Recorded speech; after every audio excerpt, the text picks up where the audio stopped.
بسم اللہ الرحمن الرحیم۔ عزیز طلباء السلام علیکم۔ ریڈینٹ سیکنڈری اسکول راولپنڈی کی جانب سے آپ کی تعلیمی معاونت کے لیے جو ویڈیو لیکچرز کا سلسلہ جاری کیا تھا، اسی سلسلے کو آگے بڑھاتے ہوئے آج مورخہ 29 جون 2020 کو جماعت دہم کے لیے اردو کی ویڈیو نمبر 9 حاضر خدمت ہے، جس میں ہم اپنے سبق ملمہ کو منطقی انجام کی طرف لے کر جائیں گے۔ جی بیٹا، اپنی کتابوں پر صفحہ نمبر 64 کھول لیجئے۔ اپنے ہائی لائٹرز کو حسب روایت اپنے ہاتھوں میں ہی رکھیں گے اور تمام اہم نکات کو ہائی لائٹ کرتے جائیں گے۔ پیراگراف نمبر 15 سے ہم آج کے اس لیکچر کا آغاز کریں گے۔ 14 پیراگراف ہم نے پڑھ لیے اور پچھلے لیکچر کا اختتام ہم نے کیا تھا جب ٹرین پر وہ لڑکی سوار ہو گئی تھی اور ٹرین ابھی چلی نہیں تھی، تو اس کی نظر کس پر پڑی تھی؟ اسی نوجوان پر جو اسے بڑی میٹھی نظروں سے بڑے محبت بھرے انداز میں دیکھ رہا تھا۔ پیراگراف نمبر 15، گاڑی کو جنبش ہوئی اور وہ دوڑ کر آگے چلا گیا۔ جنبش ہوئی، حرکت ہوئی، یعنی گاڑی چلی، گاڑی نے حرکت کی، تو وہ نوجوان جو اسے دیکھ رہا تھا وہ دوڑ کر آگے چلا گیا۔ اسٹیشن کی دکانیں، خوانچے والے اور کلی اس کی نظروں کے سامنے سے بھاگ رہے تھے۔ اب جب ٹرین چل پڑی ظاہر ہے تو جو اسٹیشن پر موجود دکانیں تھیں یا خوانچے والے کون ہوتے ہیں؟ پھیری والے، جو مختلف چیزیں، ٹوکریاں، سامان اپنے سر پہ رکھ کر بیچ رہے ہوتے ہیں آوازیں لگا کر، انہیں کہتے ہیں۔ اور کلی اس کی نظروں کے سامنے سے بھاگ رہے تھے۔ اصل میں وہ بھاگ نہیں رہے تھے بلکہ ٹرین چل رہی تھی تو اسے سب بھاگتے ہوئے نظر آ رہے تھے۔ وہ دیر تک کھڑی اسٹیشن کی بتیوں کو جو اب اندھیری رات میں جگنوں کی طرح چمک رہی تھی گھورتی رہی۔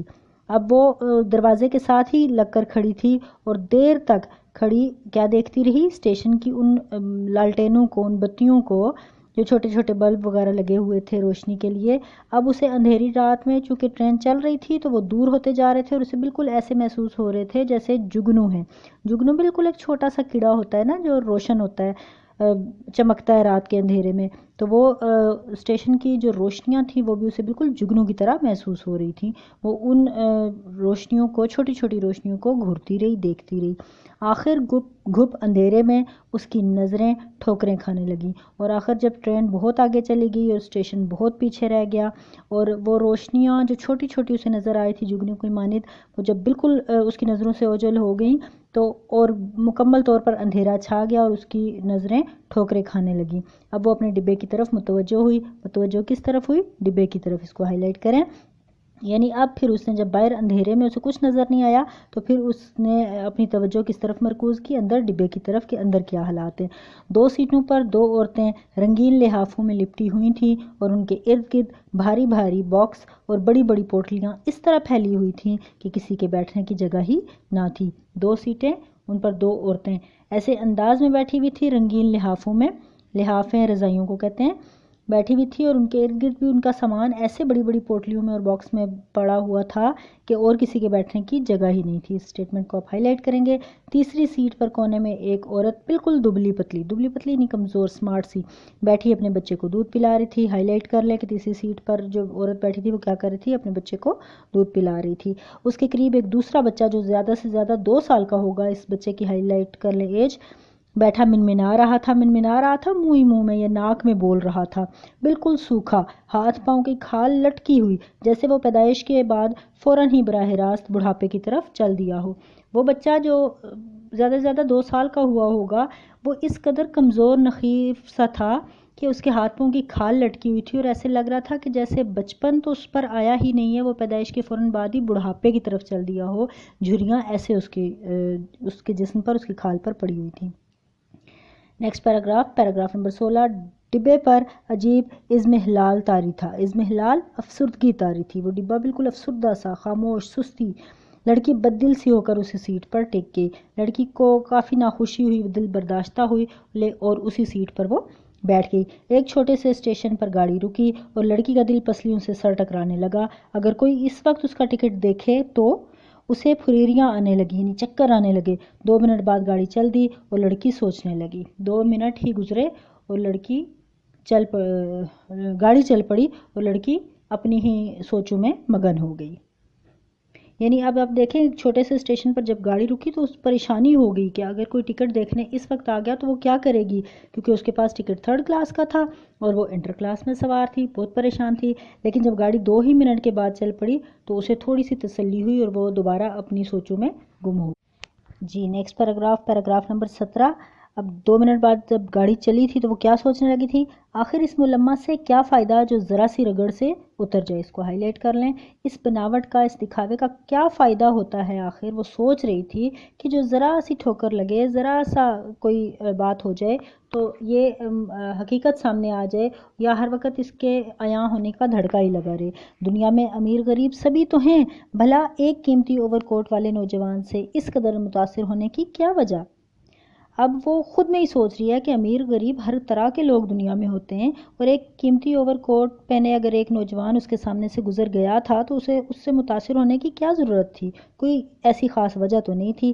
آسمان پر صبح کی روشنی رینگتی جا رہی تھی اور تارے سہمے سے کانپ رہے تھے، ڈرے ڈرے سے وہ کانپ رہے تھے۔ کیوں؟ صبح کی روشنی جب ظاہر ہے جب صبح طلوع ہوتی ہے، سورج طلوع ہوتا ہے تو ستارے چلے جاتے ہیں، ستارے غائب ہو جاتے ہیں، غروب ہو جاتے ہیں۔ گاڑی کسی اور اسٹیشن پر رکی، لڑکی نے دروازے سے سر نکال کر اسٹیشن کا نام پڑھا۔ اب اس کی منزل مقصود قریب تھی، یعنی گاڑی چلتی گئی، رات گزرتی گئی اور جب آسمان پر صبح کی روشنی آہستہ آہستہ نمودار ہونے لگی اور تارے ڈرتے ڈرتے یعنی واپس اپنی منزل کی جانب واپس غروب ہونے لگے تو اور گاڑی کسی اور اسٹیشن پر رکی تو لڑکی نے دروازے سے سر نکال کر دیکھا کہ وہ کہاں پہنچی ہے۔ اس اسٹیشن کا نام پڑھنے کے بعد اسے اندازہ ہو گیا کہ اب اس کی منزل قریب ہے۔ Next paragraph number 18۔ سوئی ہوئی عورتیں اٹھ بیٹھیں، سوئی ہوئی عورتیں ہائی لائٹ کریں۔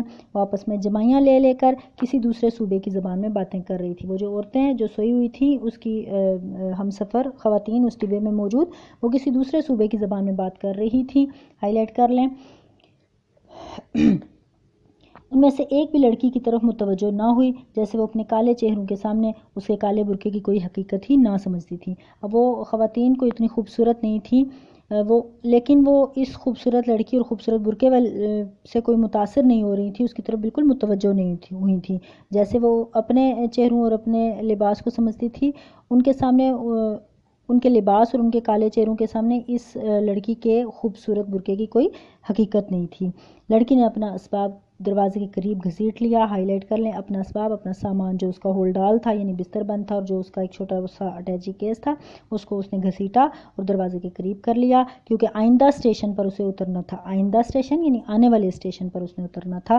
گاڑی رکی اور اس نے جلدی سے اپنا بستر پلیٹ فارم پر لڑکا دیا یعنی گرا دیا، پھر اٹیچی کیس لے کر اتر گئی۔ چھوٹا سا اسٹیشن، گاڑی صرف 2 منٹ ٹھہرتی تھی۔ اسے اپنا سامان جلدی سے پلیٹ فارم پر لڑکا دیا یعنی گرا دیا اور فوراً خود بھی اتر گئی اٹیچی کیس لے کر۔ چھوٹا سا اسٹیشن ہے وہ جہاں اس نے اترنا تھا، اس لیے گاڑی وہاں صرف اور صرف 2 منٹ ٹھہرتی تھی۔ 2 منٹ کے دوران یہ کو آپ ہائی لائٹ کریں گے۔ جی بیٹا پیراگراف نمبر 19۔ ٹرین نے سیٹی دی اور وہ اس نوجوان پر ایک الوداعی نظر ڈالنے کے لیے رکی رہی۔ اس کا خیال تھا کہ وہ یقیناً کسی اگلے اسٹیشن پر اترے گا۔ وہ بہت خوش تھی اس لیے کہ اس نے مفلسی کو اس امیر نوجوان سے چھپا لیا تھا، لیکن وہ یہ دیکھ کر سناٹے میں آ گئی کہ وہ نوجوان اس سے ذرا فاصلے پر کھڑا ٹرین میں بیٹھے ہوئے آدمی سے الوداعی مصافحہ کر رہا تھا۔ اب جب ٹرین نے سیٹی دی اور لڑکی تو اتر گئی تھی نا، تو جب ٹرین نے واپس چلنے کے لیے روانگی کی اطلاع کے لیے سیٹی دی تو وہ ٹرین کی طرف مڑ کر کھڑی ہو گئی اس نوجوان پر ایک الوداعی نظر، آخری نظر ڈالنے کے لیے۔ اس کا خیال کیا تھا کہ وہ ایک امیر زادہ ہوگا، اس چھوٹے سے اسٹیشن پر کیوں اترے گا، یقیناً کسی اگلے اسٹیشن پر اترے گا، اور خوش اس بات پر تھی کہ اس نے اپنی غربت کو، مفلسی کو ہائی لائٹ کریں، اس امیر نوجوان سے چھپا لیا تھا۔ جو اس کی غریبی تھی، جو اس کی اصلیت تھی، اس نے چھپا لیا تھا۔ لیکن وہ یہ دیکھ کر سناٹے میں آ گئی، بالکل اس پر سکتہ طاری ہو گیا، خاموشی ہو گئی کہ وہ نوجوان اس سے ذرا سے فاصلے پر کھڑا کیا کر رہا تھا، ایک اور آدمی سے، ٹرین میں جو بیٹھا ہوا تھا آدمی تھا، اس سے آخری مصافحہ کر رہا تھا، الوداعی مصافحہ کر رہا تھا۔ یعنی جب آپ کسی کو رخصت کرتے ہیں، کسی سے رخصت ہوتے ہیں تو اس سے جو آخری بار ہاتھ ملاتے ہیں، ہینڈ شیک کرتے ہیں، اس کو کہتے ہیں الوداعی مصافحہ۔ لڑکی گھبرا کر کلی کو پکارنے لگی۔ اس اسٹیشن پر بھی اس نے کلی کو، سامان اٹھانے والے کو پکارا۔ ایک بڈھا آنکھیں ملتا ہوا بڑھا اور اس کا سامان اٹھا کر چلنے لگا۔ کتنا عجیب اتفاق تھا، جہاں وہ اتری وہیں اسے بھی اترنا تھا۔ لڑکی تقریباً بھاگنے لگی، اس لیے کہ اب وہ نوجوان سے پہلے گیٹ پاس کر کے 3rd کلاس کا ٹکٹ اس کی نظر سے چھپانا چاہ رہی تھی، لیکن جب وہ گیٹ کے قریب پہنچی تو وہ نوجوان گیٹ سے باہر کھڑا اسے آتا دیکھ رہا تھا۔ ٹکٹ دینے کے لیے لڑکی کا ہاتھ بڑھتا ہی نہ تھا۔ یہاں پہ اب کیا پریشانی اسے لاحق ہو گئی ہے؟ جو ہی اس نے کلی کو پکارا اور تیزی سے وہ ایک بوڑھا سا جو کلی آیا اس کا سامان اٹھا کر چلنے لگا تو وہ بھی تیزی سے اس کے ساتھ بھاگنے لگی۔ اتفاق عجیب تھا کہ جہاں وہ اتری تھی وہ لڑکا بھی وہیں اترا تھا۔ اب وہ اس لڑکے سے پہلے گیٹ کراس کر کے تو جو ٹکٹ چیکر ہوتا ہے جس کو وہاں پہ اس نے اپنا ٹکٹ دینا تھا اس کو وہ ٹکٹ دینا چاہ رہی تھی، اس کو 3rd کلاس کا ٹکٹ اس نوجوان سے چھپانا چاہ رہی تھی، لیکن جب وہ گیٹ کے قریب پہنچی تو وہی نوجوان باہر کھڑا تھا، گیٹ اس سے پہلے گیٹ پار کر کے وہ باہر کھڑا تھا۔ اب ٹکٹ دینے کے لیے لڑکی کا جو ہاتھ تھا وہ آگے بڑھتا ہی نہ تھا۔ ظاہر ہے جب وہ اس ٹکٹ چیکر کو اپنا ٹکٹ 3rd کلاس کا دیتی تو وہ نوجوان اس کو دیکھ لیتا۔ اس ٹکٹ اس کے ہاتھ میں 1 من کا بوجھ تھا۔ اب جب وہ ٹکٹ دینے لگی تو وہ ٹکٹ اس کو اتنا وزنی لگ رہا تھا کہ جیسے اس نے اپنے ہاتھ میں 1 من کا وزن اٹھایا ہوا۔ 1 من کتنا ہوتا ہے بچوں؟ 40 کلو، 40 kg۔ وہ ایک لمحہ تک تذبذب کی حالت میں کھڑی رہی، تذبذب، پریشانی، ایک لمحہ، 1 ثانیے کے لیے، 1 سیکنڈ کے لیے۔ آخر اسے ٹکٹ دیتے ہوئے شکست مان لینا پڑی۔ بالآخر ظاہر ہے اس نے ٹکٹ تو دینا ہی تھا، وہ وہاں کھڑی تو نہیں رہ سکتی تھی، اور اس نے ٹکٹ دیتے ہوئے اپنی ہار تسلیم کر لی، شکست تسلیم کر لی۔ وہ مزمحل قدموں سے باہر نکلی، بڑے سست اور افسردہ سے قدموں سے چال سے چلتی ہوئی باہر نکلی۔ اس وقت اس کی حالت اس شخص کی سی تھی جس نے اپنے کپڑوں پر پانی کی 1 چھینٹ پڑے بغیر دریا پار کر لیا ہو، لیکن کنارے پر پھسل کر پانی میں شرابور ہو جائے۔ اب اس نے سارے راستے اپنی اصلیت کو چھپا لیا تھا، لیکن بالکل آخر میں جب اسٹیشن کے آخری دروازے کو بھی پار کر کے اس نے اپنے باہر کسی گاڑی تانگے میں بیٹھ کے جانا تھا چچا کے گھر، اس وقت اس کی اصلیت ظاہر ہو گئی تھی، اور ایک ایسا شخص، اس کی حالت بالکل اس شخص کی تھی جو پورا دریا پار کر لے، اپنے کپڑوں پر 1 پانی کی چھینٹ بھی نہ پڑنے دے، لیکن جب وہ کنارے پر پہنچ جائے تو وہ اچانک اس کا پاؤں پھسلے اور وہ پانی میں بالکل بھیگ جائے۔ اب اسے اب نوجوان کہیں نظر نہ آیا، شاید وہ اس کی نگاہوں میں اب کوئی درجہ نہ رکھتی تھی۔ یہ احساس اس کے سینے کو برما رہا تھا، چیر رہا تھا۔ یہ احساس ہی اس کے دل کو بہت دکھی کر رہا تھا، زخمی کر رہا تھا کہ اب اس امیر زادے کی نظر میں اس کی کوئی اہمیت نہیں۔ وہ تانگے پر بیٹھ کر رو دی، اور جو ہی وہ اپنے چچا کے گھر جانے کے لیے وہاں تانگا اس نے روکا، آج کل جیسے ہم کہیں جاتے ہیں تو ہم ٹیکسی وغیرہ لیتے ہیں نا، تو وہ اس دور میں ذرا تانگے وغیرہ تھے، تو تانگے پر جب وہ بیٹھی تو اپنی اس ساری کیفیت، سارے سفر کے حالات کو بھی یاد کر کے، اور خاص طور پر اپنے اس سفر کا جو اختتام ہوا تھا جس پر اس کی اصلیت ظاہر ہو گئی تھی، اس ساری صورتحال پر اس کا دل اتنا دکھی تھا کہ وہ بیٹھتے ہی رو دی۔ جی بیٹا، یہاں ہم ویڈیو نمبر 9 کے حصہ اول کا اختتام کرتے ہیں۔ حصہ دوم میں ہم کہانی کو آگے بڑھائیں گے۔